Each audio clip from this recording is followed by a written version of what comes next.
One of the most effective tools you have in your evangelistic toolbox is telling your story, also known as your personal testimony, on how you came to believe in Jesus. This woman, only minutes old in the faith, immediately goes out and tells others. Verse 28, the woman left her water pot and went away into the city and said, "Come see a man who told me all the things I ever did. Could this be the Christ?" Now drop down to verse 39 of John 4. And many of the Samaritans of that city believed in him because of the word of the woman who testified, "He told me all that I ever did."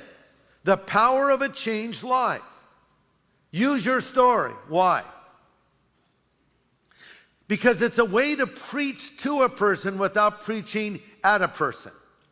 People don't like to be preached to. So when you're talking with someone, you don't stand, a foot away and say, the Bible says, that's not the way to talk to a person. You don't need to yell. They can hear you. You don't need to do this stuff because you saw some preacher on TV do it, or do this and this, You can just talk to them. And as you do that, your story is a bridge.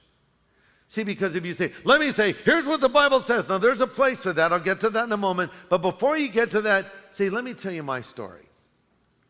I didn't always believe these things. You see, here's what I used to be. Here's the way I used to live. Here's what I used to think. And as you tell them the way you were, that may be the way that they are.